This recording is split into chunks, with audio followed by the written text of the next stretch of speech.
It's time now for Education Matters, and today we're talking about how to prepare for M-STEP and other standardized testing. Dr. Craig Douglas is here with us, so thank you so much for being with us this morning. Thank you and good morning. It's great to be here. So before long, all students in Michigan will be sitting down to take many different tests. So what makes those so important, and how can students prepare for them? Well, the paradox is this. Nearly all the students get tested on something. Most students are tested on math and either English or language arts or reading. It's one of those things where the grades don't come back to the student. They don't come back to the parent. They come back to the school, but they come back in groups of grades.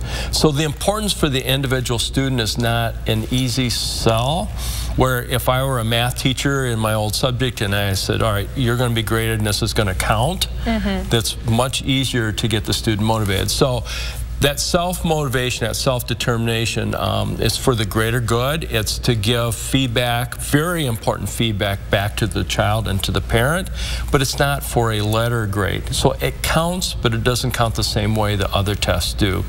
So in preparation, some of the common sense items I would reinforce in our segment today: make sure everybody gets rested. Very important.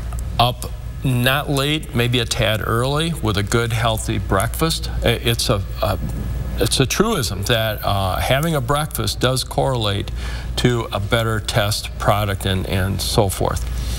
Trying to be relaxed during the test environment. I was always kind of maybe pent up and psyched out sometimes when I took tests. Try to fight that feeling by breathing exercises or other relaxation techniques. The parent and child can sort that out because it's going to vary from child to child, the age of the youngster, etc. And that self-talk of saying, look, I've prepared for this over a course of time. It's not something I had to cram for. It's a measurement, it's a snapshot. I need to feel confident and know that going into it, most of the tests, not all, but most of them are not timed. So you can take time to double check answers and to be as thorough as possible.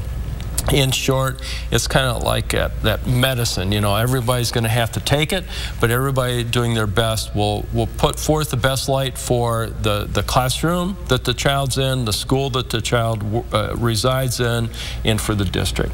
And it is amazing what a good night of sleep before a test can do for you. It sounds so simple, but it's absolutely true. All right, well, thank you so much for being here, Dr. Douglas. We appreciate it. And for more information on today's topic, head on over to the hot link section on WNEM.com.